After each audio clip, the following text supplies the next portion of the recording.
കേരള സഭാ നേതൃത്വം ഇത് സംബന്ധിച്ച്, ദേവാലയ സംഗീതം സംബന്ധിച്ച് എന്തെങ്കിലും പ്രത്യേക രേഖകളോ നിർദ്ദേശങ്ങളോ നമുക്ക് നൽകിയിട്ടുണ്ടോ എന്ന് ചോദിച്ചാൽ തീർച്ചയായിട്ടും ഉണ്ട്.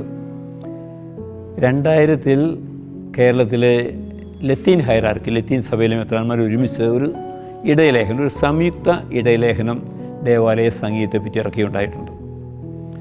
2005 സീറോ മലബാർ സഭയുടെ ലിറ്റേർജിക്കൽ റിസർച്ച് സെൻറ്റർ ഇത് സംബന്ധിച്ച് ഒരു സെമിനാർ നടത്തുകയുണ്ടായി. അതിൻ്റെ വെളിച്ചത്തിൽ സീറോ മലബാർ പള്ളികളിൽ ദേവാലയ സംഗീതം എപ്രകാരമാണ് ആലപിക്കേണ്ടത് എന്നതിനെ സംബന്ധിച്ച് ചില നിർദ്ദേശങ്ങൾ നൽകുകയുണ്ടായി. സീറോ മലങ്കര സഭയിലും അല്ലെങ്കിൽ യാക്കോബായ ഓർത്തഡോക്സ് സഭകളിലൊക്കെ ഇന്നും അവരുടെ പഴയ സുറിയാനി അല്ലെങ്കിൽ ലത്തീൻ രീതികളിൽ ദേവാലയ സംഗീതം മിക്കവാറും ഒക്കെ ഉപയോഗിക്കുന്നുണ്ട്. പ്രത്യേകിച്ച് ലത്തീൻ പാരമ്പര്യത്തിൽ ഗ്രിഗോറിയൻ സംഗീതം പ്രൊട്ടസ്റ്റൻ്റ് സഭകളിലൊക്കെ അത് ധാരാളമായിട്ട് ഉപയോഗിക്കുന്നുണ്ട്. കത്തോലിക്ക സഭയിൽ ഉപയോഗിക്കുന്നുണ്ട്. ഇന്നും ഗ്രിഗോറിയൻ സംഗീതം ഇറങ്ങിയിട്ട് 1600 ചില്ലാനും വർഷങ്ങളായെങ്കിൽ പോലും വത്തിക്കാനിൽ മാർപ്പാപ്പയുടെ കുർബാനയ്ക്ക് ഇപ്പോഴും ഈ 1600 വർഷം കഴിഞ്ഞിട്ടും ആ ഗ്രിഗോറിയൻ സംഗീതം ഉപയോഗിച്ച് കുർബാനയും മറ്റു തിരുക്കർമ്മങ്ങളൊക്കെ നടത്താറുണ്ട്. അപ്പോൾ അതുകൊണ്ട് ഈ ദേവാലയ സംഗീതം സംബന്ധിച്ച് കേരള സഭയിലും ചില ചലനങ്ങളുണ്ടായിട്ടുണ്ട്.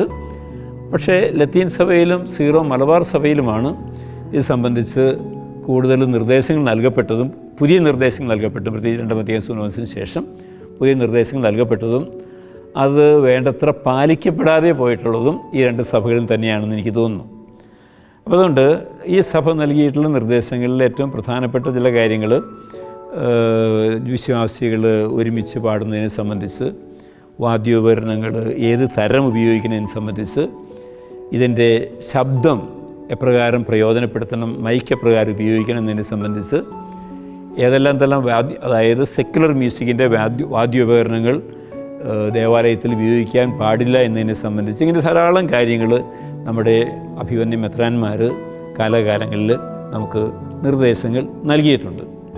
പക്ഷേ ഇത് വേണ്ടത്ര പ്രയോജനപ്പെടുത്തിയിട്ടുണ്ടോ എന്ന് ചോദിച്ചു കഴിഞ്ഞാൽ കുറേയൊക്കെ പ്രയോജനപ്പെടുത്തിയിട്ടുണ്ട്, ഇല്ല എന്ന് പറയാൻ നിവൃത്തിയില്ല. കാരണം പല രൂപതകളിലും ദേവാലയ സംഗീതത്തിന് വേണ്ടി കമ്മീഷൻസ് ഉണ്ടായിട്ടുണ്ട്. ഒരു പരിശീലന പദ്ധതികൾ ആസൂത്രണം ചെയ്തിട്ടുണ്ട്. ദേവാലയ സംഗീതത്തിന് വേണ്ടിയുള്ള പാട്ടുകൾ പഠിപ്പിച്ചിട്ടുണ്ട്. അത് സംഘഗാനമായിട്ട് പാടാൻ ഗായകർ ഒരുമിച്ച് 100 പേര് 50 പേരൊക്കെ ഒരുമിച്ച് പാടി പരിശീലിപ്പിച്ച് അതെല്ലാം പല പള്ളികളിലൊക്കെ ഭംഗിയായിട്ട് നടത്താൻ ശ്രമിച്ചിട്ടുണ്ട്. അപ്പോൾ ധാരാളം കാര്യങ്ങൾ ചെയ്തിട്ടുണ്ട്.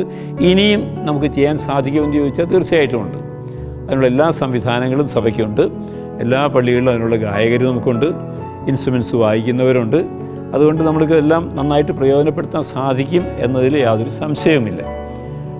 പിന്നെ എന്തുകൊണ്ട് പലപ്പോഴും സംഭവിക്കുന്നില്ല എന്ന് ചോദിച്ചു കഴിഞ്ഞാൽ പലപ്പോഴും നമ്മൾ വേണ്ടത്ര ശ്രദ്ധയോ അല്ലെങ്കിൽ പരിശീലനമോ ഈ കാര്യം നടത്തുന്നതിനോ അല്ലെങ്കിൽ സമയക്കുറവ് കൊണ്ടോ ഇത് ഗായകരുടെ ഒരു പരിപാടിയായിട്ട് അല്ലെങ്കിൽ വാദ്യോപകരണങ്ങൾ ഉപയോഗിക്കുന്നവരുടെ ഒരു പേഴ്സണൽ ഇനീഷ്യേറ്റീവിൽ നടക്കേണ്ട ചില കാര്യങ്ങളായിട്ട് നമ്മൾ സഭ ഇതിനെ കാണുന്നുണ്ടോ എന്ന് ഞാൻ ചിലപ്പോഴൊക്കെ സംശയിച്ചിട്ടുണ്ട്. അതുകൊണ്ട് സഭയുടെ ഒരു പൊതു ആവശ്യമായിട്ട് ഇതിനെ കാണുകയും ജനങ്ങൾക്ക് കൂടി ഭംഗിയായിട്ട് പാടാൻ സാധിക്കുന്ന രീതിയിൽ, അല്ലെങ്കിൽ ഏത് പ്രായക്കാർക്കും എളുപ്പത്തിൽ ഗായക സംഘത്തോട് ചേർന്ന് പാടാൻ സാധിക്കുന്ന രീതിയിലുള്ള ഭാഷാശുദ്ധിയോടുകൂടി ലളിതമായ രീതിയിൽ, ലളിതമായ ട്യൂണിൽ ഇതൊക്കെ നമുക്ക് ആസൂത്രണം ചെയ്യാൻ സാധിച്ചാൽ തീർച്ചയായിട്ടും കുറേ കൂടി ഭംഗിയായിട്ട് നമ്മുടെ ദേവാലയങ്ങളിൽ ഇത് ആലപിക്കാനും ഭക്തിസാന്ദ്രമാക്കാനും സാധിക്കും. അങ്ങനെ കുറേയൊക്കെ പരാതികൾ, ഈ അടുത്ത കാലത്ത് പരാതികൾ കാര്യമായിട്ട് കേട്ടിട്ടില്ല. ഒരുപക്ഷെ എനിക്ക് തോന്നുന്നു ആളുകൾ പറഞ്ഞു മടുത്തത് കൊണ്ടാണോ പുതിയ പരാതികൾ ഇല്ലാത്തതെന്ന് അറിഞ്ഞുകൂടാ. ഏതായാലും നമ്മൾ ഇംഗ്ലീഷിൽ പറയാറില്ല, if there is A will there is a way. നമുക്ക് ഒരു ആഗ്രഹമുണ്ടെങ്കിൽ അതിനുള്ള മാർഗവും കണ്ടെത്താനായിട്ട് സാധിക്കും. അതിനുള്ള എല്ലാ സംവിധാനങ്ങളും തീർച്ചയായിട്ടും സഭ അതിനെ പ്രോത്സാഹിപ്പിക്കുന്നതിൽ യാതൊരു സംശയവുമില്ല.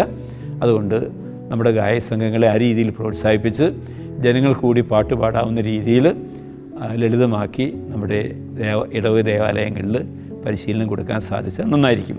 ചിലപ്പോഴൊക്കെ നമ്മൾ തിരുനാളിൻ്റെ അവസരങ്ങളിൽ, വിവാഹങ്ങളുടെ അവസരങ്ങളിലൊക്കെ പുറത്തുനിന്ന് ഗായക സംഘങ്ങൾ പണം കൊടുത്ത് കൊണ്ടുവരുന്നത് കൊണ്ടൊക്കെയുള്ള ചില ബുദ്ധിമുട്ടുകൾ നമുക്കുണ്ട് എന്നുള്ളത് സത്യമാണ്. അതുപോലെ തന്നെ പുറത്ത് കേൾക്കുന്ന എല്ലാ ഭക്തിഗാനങ്ങളും ദേവാലയത്തിൽ പാടാനുള്ള ഒരു ആവേശവും ഒരു താല്പര്യമൊക്കെ ഗായക സംഘങ്ങൾക്ക് ഉണ്ടാകാൻ സാധ്യതയുണ്ട്. ഇവ കാര്യങ്ങളൊക്കെ ആവശ്യമായിട്ടുള്ള നിബന്ധനകളെല്ലാം വെച്ച് നമുക്ക് ഭംഗിയാക്കാനായിട്ട് സാധിക്കും. ഏതായാലും തീർച്ചയായിട്ടും നമ്മുടെ ഗായക സംഘങ്ങളെയും നമ്മുടെ സംഗീതജ്ഞരെയൊക്കെ നമ്മൾ അഭിനന്ദിക്കണം. കാരണം നിസ്വാർത്ഥമായിട്ട് അത് ദേവാലയത്തിൽ വരാനും സമയാസമയങ്ങളിൽ പാട്ടുകൾ പാടാനും ഒക്കെ അവർ കാണിക്കുന്ന തീക്ഷ്ണത തീർച്ചയായിട്ടും അഭിനന്ദനാർഹമാണ്. അവർ നന്ദിയോടുകൂടി ഓർക്കുന്നതോടൊപ്പം തന്നെ ഒരു പരിശീലന പദ്ധതി പങ്കെടുത്ത് സഭയുടെ നിർദ്ദേശങ്ങൾ പാലിച്ചുകൊണ്ട് ഇത് കൂടുതൽ മൂടി പിടിപ്പിക്കാൻ നമുക്ക് ഉത്സാഹിക്കാം എന്നുള്ള ഒരു ആശംസയും പ്രാർത്ഥനയുമാണ് ഈ അവസരത്തിൽ എനിക്ക് നേരാനായിട്ടുള്ളത്.